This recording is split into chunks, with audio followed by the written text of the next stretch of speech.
The church cares, and so does the St. Raymond Anonymous Foundation for Freedom, Family, and Faith. Hi, I'm Anne DeSantis, Executive Director.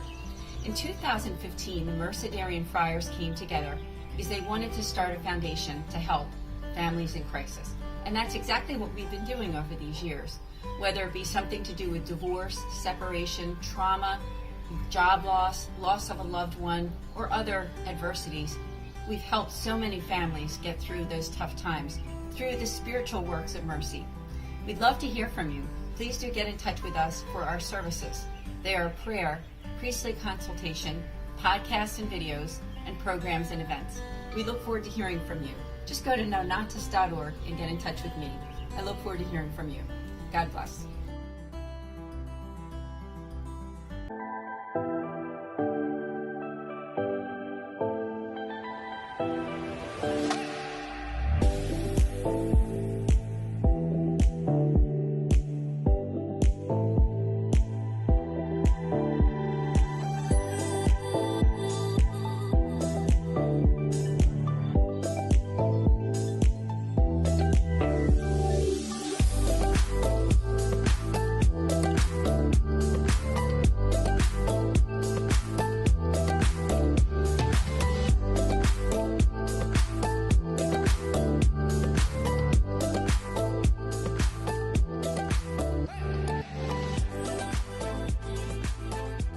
Fiat Ministry Network and Patchwork Heart Ministry present Journeys in Faith. Now, here's Anne DeSantis.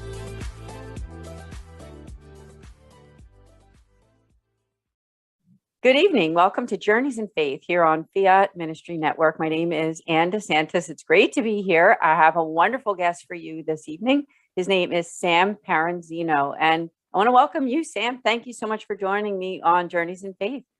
Thank you, Anne. It's glad to be here. Yes, I know we met for a mutual friend, and I'm glad we connected. That's right. I want to make a shout out to him. He's actually been a guest on our shows before, Bob Charger. So thank you, Bob, for this connection. Let's start out with you, Sam. Tell us a little bit about your life, faith, and family. Love to hear more. I was born in Philadelphia, conservative parents. I'm the third child. Very unique situation. My parents had me. They were both 43 years old. And so I was definitely a mistake. We lived in the St. Thomas Aquinas area. That's where I received all my sacraments. My parents were married there. My grandmother migrated in that area. She went to St. Thomas Church every day. I became very involved in the parish along with my family. I became an altar boy there, and we were very connected to that parish. It almost looked like a cathedral. I take a lot of friends there today, and it's a beautiful, beautiful church. I grew up in a neighborhood which was all based around what parish you lived in. We were all from St. Thomas. A lot of my friends, we played sports for St. Thomas, and we were altar boys and choir boys. And one of the unique things I remember growing up is I lived right around the corner from the church, and my grandmother actually lived on the other side on Chadwick Street, while I lived on Watkins Street. And the droves of people going to masses, you knew it was Sunday, because when you went out of my house, or if I went on my step, they call it stoop or step, I would see just droves and packs of people just heading to church. You knew it was Sunday. And back then, the parishes were very strong. The Philadelphia area has over 200, and right now I know they have over 200 parishes. Maybe back then there might have been over 300, because I know they've closed a lot in the Philadelphia area. So everyone was identified back in the day by what parish you were from. The closest parish to me was St. Monica, and we competed with them in sports a lot. And St. Edmunds was probably the other east side of us. I know in New Jersey, when I talk to my New Jersey and North Jersey friends, everyone's identified by what exit, what turnpike, what exit are you from? And I go to New York a lot, so when I pass all the exits, I laugh, because that's kind of how you're identified in New Jersey. What exit are you? In Philadelphia area, growing up as a kid, and even today, it's what parish are you from? but I was always connected to St. Thomas until the 80s. Unfortunately, it was a middle class area, and the neighborhood started declining. A lot of people moved to the suburbs. A lot of people moved to South Jersey, and a lot of parishes in the cities, started to close and just became weaker and weaker. But I always had a connection to St. Thomas. Even when I moved out of the area, I moved closer to the stadiums, and I still went back to St. Thomas because there was, for some reason, a connection there. When your parents are from there, your grandparents went there, you received all your sacraments there. It just seemed, you're an altar boy there. It just seemed like a connection. St. Thomas was over 100 years old. They had an anniversary, 20 something years ago, which I went to. What used to why I was always curious as a kid is when I was in church, an altar boy or a parishioner, I would look up and every stained glass had an Irish name on there. But I was in an Italian neighborhood. So I never understood that. Every stained glass had an Irish name. And I'm like, well, if this is an Italian parish and everybody supports the church, how come no Italian names up there? Well, I didn't realize, and as you go back to the Philadelphia history, that the Irish were here first and predominantly the Italians came after, 100 years after so forth. And most of the ethnic makeup of that parish was initially Irish. And then it became Italian, as my grandparents, migrated in that area. That's why the stained glass, the church being over 120 something years old, has all Irish names on the in memory of on all the stained glass. But as I was mentioning, back in 1980, around that time, I watched the neighborhood where I grew up declined. Unfortunately, it was very sad. And eventually I moved out of that parish, and my mom was actually robbed a few times going to church, and we moved my mom in with me near in another section of Philly. But I still went back there, and the last 20 years, I would say the church really grew. The church grew. What I meant by that is it was initially a white working class family, and had a connected school, St. Thomas, and they never closed St. Thomas when they were looking around all the cities, parishes to close, because St. Thomas, they opened it up, St. Thomas Aquinas, to all the ethnic groups in the city. So you didn't have to live in that geographical area to belong in St. Thomas. It's now a multicultural parish. Wow. Vietnamese, Indonesians, Philippines, Latins, they kept the church growing. And I actually was on WHYY. They interviewed me several years ago, maybe 7, 8 years ago, around when the Pope was coming, because I became very active in the parish again when the Pope was coming with Father Shields. I volunteered to help out with, he had the Archbishop of Alabama and several, like 50 or 60 parishioners from Alabama with that specific parish coming to St. Thomas. And we were looking for houses for them to stay when the Pope was coming. So I volunteered, and I was so amazed by how full the church was with all these multicultural people. It was like remember when I told you when I was a kid growing up, I should see droves and droves of people going to church. Well, that kind of declined over the years, and then I moved in 1980, and now I don't see anybody on Sunday walking. I don't see that anymore.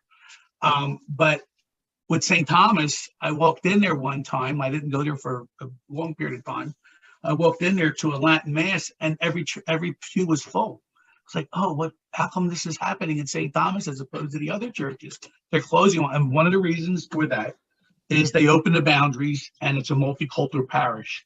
And I was so impressed with that because they're keeping it going. And so that made me happy, because that's where, that's what I relate to in Catholicism, and being an altar boy, and my family history is that parish. So But also it takes somebody else to keep a parish going, and that's the priest. And Father Shields, has a special gift with immigrants. He speaks Spanish.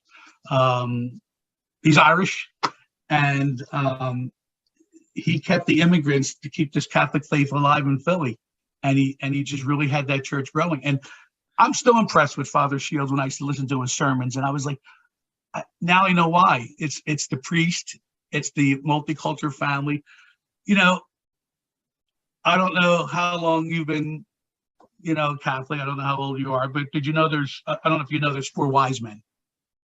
When I was with Father Shields, around Christmas, and I'm 50 something years old, and I'm listening to a sermon around Christmas. He's like, yeah, and he gave this whole sermon about the 4th wise man. And I walked out of church with my mouth dropped. I had to go home. I had to do research. There was a movie, Martin Sheen plays him. There was a 4th wise man who was most important person that was late getting to connect with the other wise men. And he wound up doing all these charitable things to find Jesus. And it took him 30 something years, and he finally found Jesus when he was on the cross. And he did all these charitable things through those 35 years. He was an astronomer. And back then there was always conflict between theologians and astronomers. And his father was a king, and his father let him go. And he said, I'm going to let one of my servants come with you. And if my father comes back safe, you'll be free. Well, 35 years it took him. He still didn't find Jesus. And he finally found him. But doing that whole story, I'm going to tell you the punchline, is he did God's works the whole 30 something years. So that was like an excellent. So Father Shields Monsignor Shields rather is a special man for that parish.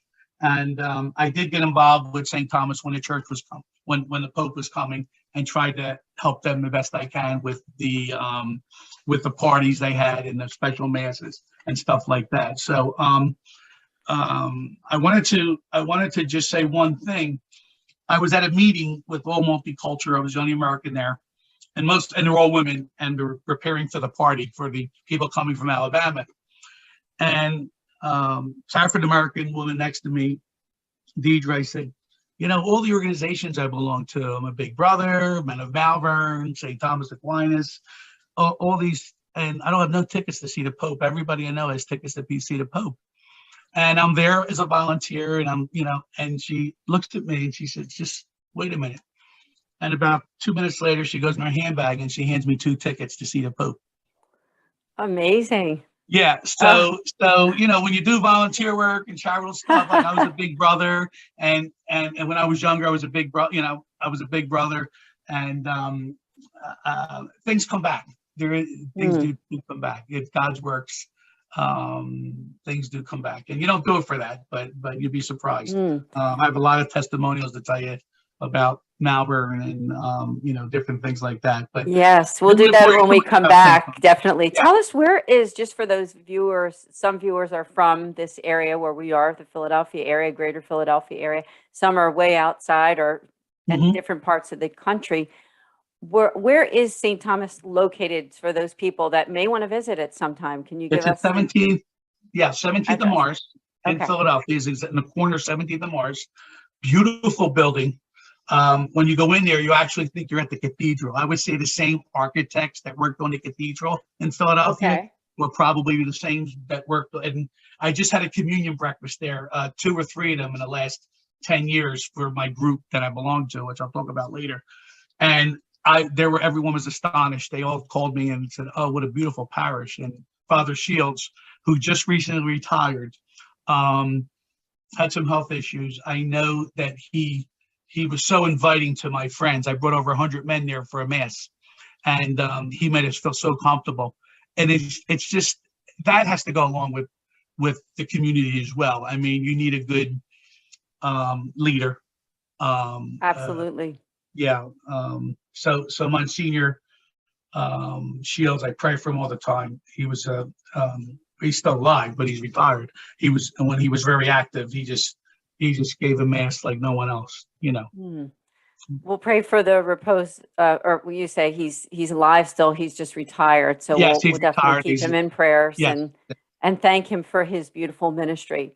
Now, we do Yep. have to take a short break.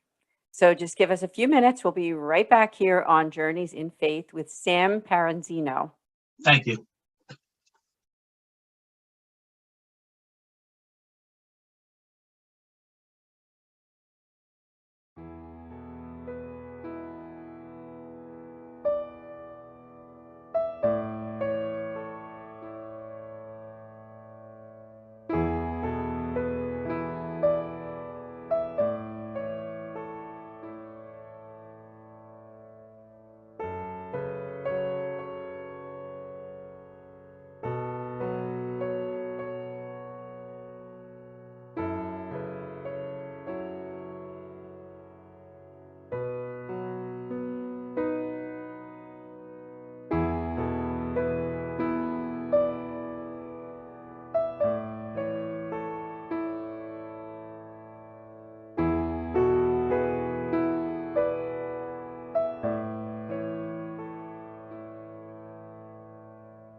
Welcome back to Journeys in Faith. Thank you so much for joining us here. My guest is Sam Paranzino, and during the first half of the show, he talked about his faith and about St. Thomas Church, where he grew up, and a lot of other great facts about not only himself, but about the church in Philadelphia and what it was like growing up where he was from, and how the church just had such a major impact. And your role, Sam, your role in helping to connect with your church and bringing other people there. So let's continue the discussion. And you are part of the Men of Malvern.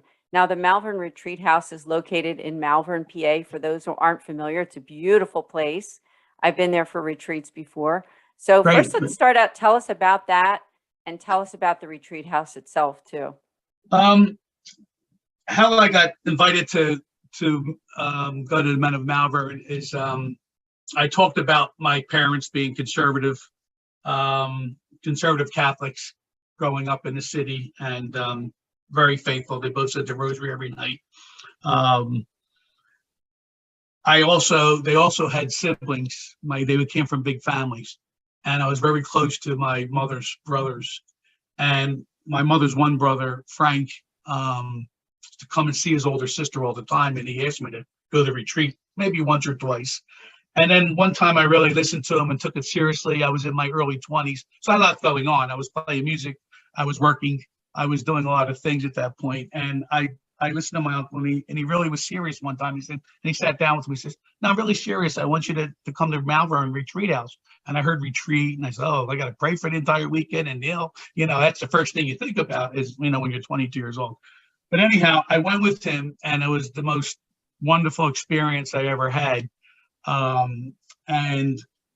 There was over 200, and at that point, our group was large. It was about 300 men in our Pacific group, and everyone was welcoming.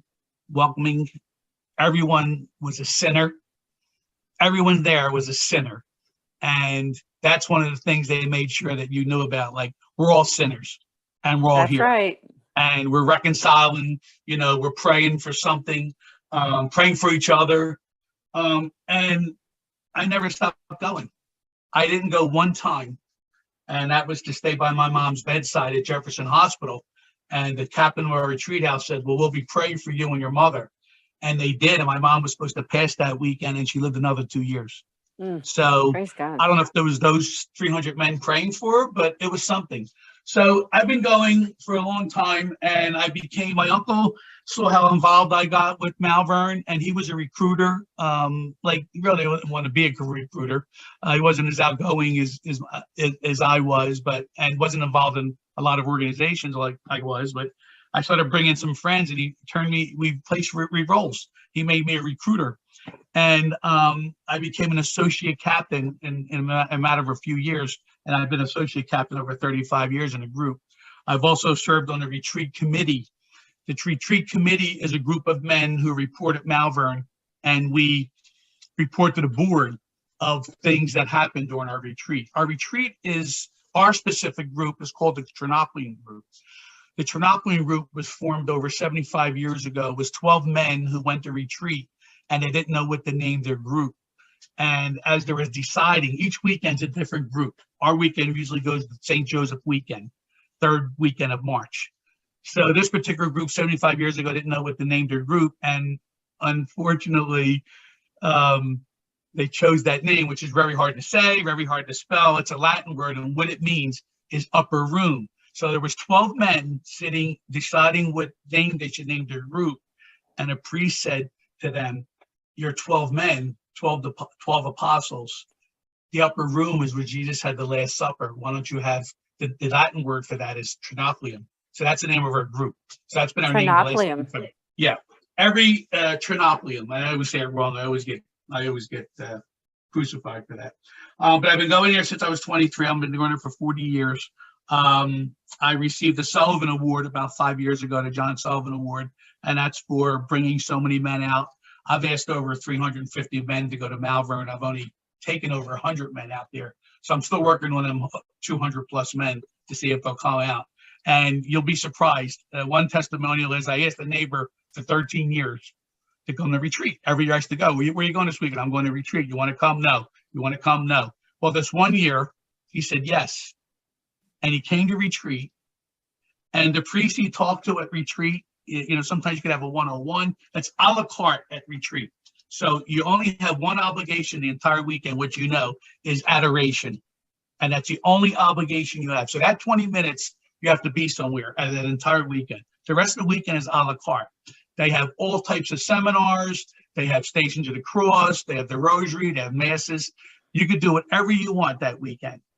And it's your weekend, but you only have to do adoration. Anyhow, this gentleman who was a neighbor thanked me 100 times, followed the priest in Cherry Hill that he spoke to and went to his mass the next Sunday, and couldn't wait to go the following year. And it's all we talked about. What a great story. So, yeah, there's about 5 or 6. We don't have enough time to tell you about all the testimonials, but a lot. My one friend I took, as I told you, I was in a lot of organizations: South Philadelphia String Band, Big Brother or Sister, Marconi Bocce League, Knights of Columbus. So I get to ask a lot of people, but it's sad. The most of the time people go is when they have hardship, and when life is going good, when everything's in check. People don't want to take a weekend and give God one weekend out of 52 weekends. That's why I tell people, I just give them 1 week. I mean, I try to go to church as much as I can. Again, I'm a sinner, but I try to go to church as much as I can. I'm going to say about 85% of the year, but I am lazy like everyone else. But the one thing when I go to church, when I go to retreat and I go to adoration, I make sure no matter what's going on in my life that I go to retreat, because I at least give God that entire weekend, whether good things are happening in my life or bad. So when good things are happening, I go there not to reconcile, but I go there to thank for what I have and what's going on in life. So we have to go to thank as well. Because I was as well, I know one friend, he went when he had cancer. I even took a Jewish friend of mine, believe it or not. He just didn't receive the sacraments, but he went to the lectures. Came about along. the Old Testament. Yeah. But I took a friend that couldn't have children. He went to retreat, he had triplets. Oh, I took a friend who beat cancer. I took a friend who lost a child. I took a friend who lost his parents. Everyone has hardships, and for them, those people, it's for some reason they're easier to ask to go to retreat. But when things are going great in someone's life, they're the hard people to bring to retreat. Yeah, because, it really makes sense. And I it's- think even with evangelizing, it's the same way. Right. Yes. So reconciliation is important, but the thanking part I feel, has become such a part, because when things were going good, I got to make sure I go to thank as well for what I have. Amen. Yes. Yes. Yeah. So currently, Malvern, the membership in our specific group, a lot of the men are getting older. So I'm doing a lot of recruiting lately. And we have a communion breakfast every year, which I run. And that particular breakfast, we pick a specific parish we go to. And then it's something you can bring your family, your wife, your girlfriend, your children, and you show them, to meet the other men that you go to this retreat with. And also, it's a good segue who you want to bring to somebody to retreat, to tell them to come to the breakfast, and they see how everyone receives them. And then they usually, oh, I already met everybody. I'm going to go to retreat. But I now moved to the South Jersey area the last couple of years, and I belong to a church called Saint Gianna. And again, you're going to think that, well, this can't be happening everywhere you go. But there's a priest there, Father Montebello. I've could tell you a quick story. My first couple months, I volunteered to have my feet washed. And that was something I never seen before in the city, that priest did that. The cleansing of the feet, like Holy Thursday, right? yes, like Jesus did to the apostles, and I thought that was great. And it decorates the church unbelievably. And Stations of the Cross he actually has a life-size Jesus in a glass case, which he goes around the neighborhood. During the pandemic, this priest went in a helicopter and blessed the neighborhood. But one day I was telling him, one day I was listening to a sermon, and here we go, another Father Shields. And he's talking about St. John the Baptist, and he's saying how great St. John the Baptist and forgiving he was, and all this stuff. And again, I'm a sinner. I'm not perfect. I didn't talk to my brother in 20 years. I have a brother 17 years older than me. I'm not proud to say that. I'm ashamed to say it, but I'm telling you because I'm telling you who I am. Yes. And I'm listening to Father, and he's talking about how forgiven St. John the Baptist was. I go home, and his youngest son is trying to reach out to me. Now, I moved out of St. Thomas. I moved out of South Philadelphia area. I moved out of my other shore area, and I moved down this one area in Northfield now where I live. And so his son was trying to get in touch with me. Eventually, he did. I talked to my brother the next day after this sermon, and I talked to my brother, and we never missed a beat. Never talked about what we had a disagreement about. We never missed a beat. We talk every day now. My brother's 17 years older than me. He's not well. He's flew to visit me from Florida 3 times to my new house here. And we bring back a lot of old times, a lot of St. Thomas neighborhood. Even though we were so far apart, it was still the same culture, the same things going on. He went through the same thing I did in the same community of St. Thomas. The bottom line is, I told Father the following week after Mass, I told him what happened. He said, see how St. Thomas, see how John the Baptist, you forgave him. You didn't miss a beat. I said, yeah. And the other thing I want to tell you, Father, is that my brother's name is John. So I was told that he actually told that story at the next couple sermons, but good homily. Yes. As far as testimonials, as far as Malvern is concerned, we could be here all day. Yes. So many good things have come out of that place. That is a special place. It has been there for many, many, many years. It's been built since 1912. Hundreds and hundreds of thousands of men from 50 states came there. 10 years ago, you said you went there. 10 years ago, Yes. They built a life center. They now have women retreats there. They now have high schools going there. And I would like to invite everyone that listens to this to come out. And if they need to get in touch with me, there's no problem. Just contact Men of Malvern, and they have my information, and I'll be glad to have them come out with our group. I still ask people recently. At our church, I had a spaghetti dinner 6 months ago.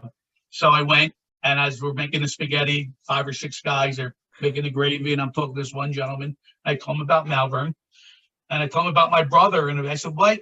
You're not in this parish? Why do you live at Summers Point? This isn't your name." He goes, "Oh, I was driving one day, and I came and listened to his father's sermon, and my wife and I love him so much, we come back." This priest has people coming from all over the South Jersey area, so he's special, like Father Shield. Father Shield is special to the immigrants, and this priest Montebello is to the community just in the same way. When I go to his Mass, I feel like I told Father many times, I don't need to go to Rome. I feel like I'm in Rome. You have 5 altar boys and 5 altar girls on the altar. You have 2 deacons. When I look at the altar, I feel like I'm in Rome. He has the mayor carrying a cross in an outfit. I mean, in an environment. So it's another special place that I just moved to. So I'm enjoying that. God as well. is taking care of you, isn't he? Yeah, but the people that I've asked at this spaghetti dinner, I did ask a couple people, and the one gentleman I was talking to, hasn't talked to his brother in the last 10 years. And I was talking to him and I was like, well, maybe you'll call your brother when you go home, so there's people out there with all the same problems. That's And right. That's right. What a yeah, witness, though. I love that story. And I remember that when we had our initial phone call to set up this interview, you told me that story, and I was just really blown away by it and blessed by what happened between you and your brother and how God worked there. So, yeah, this has been a wonderful does work. program with you. Now, do you have Thank any you. final words before we end? We're coming toward the close of the show. I didn't know if you had any final words.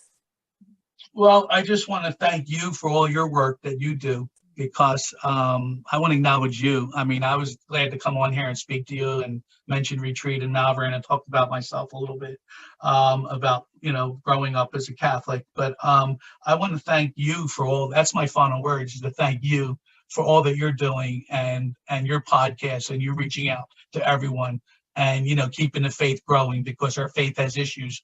50% of the babies that are born in Catholic hospitals are not being baptized. And we don't know that. The average person doesn't know that. So they're part of statistics I got when I was on the retreat committee group to learn about what's going out there culturally, that we could get more people to continue to come to Malvern. Like, who do we reach out to? So people like you that are keeping the faith going, your theology. I'm not a theologian. I'm not a professor. I'm just an average Joe. A person of faith. And that's a beautiful thing. Yeah, but people like you, I just wanted to take my time to thank you, because you're the one that's keeping a lot of our faith going. Oh, thank you so much, Sam. It's an honor to have you here on the show, and also to thank our friend Bob Charger for the introduction. Yes. So God bless you, Sam. God bless you for all that you do. And I do encourage everyone to check out the Malvern Retreat House, and especially the Men of Malvern. You could probably even Google that and find out more and connect with Sam Paranzino. God bless everyone, and we'll see you all here next week on Journeys in Faith on Fiat Ministry Network. See you then. Thank you, Anne. Bye-bye.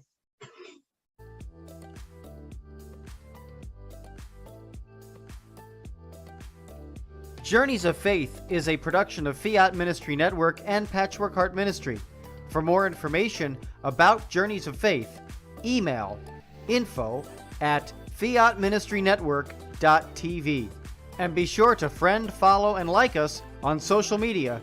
Just search Journeys in Faith with Anne DeSantis.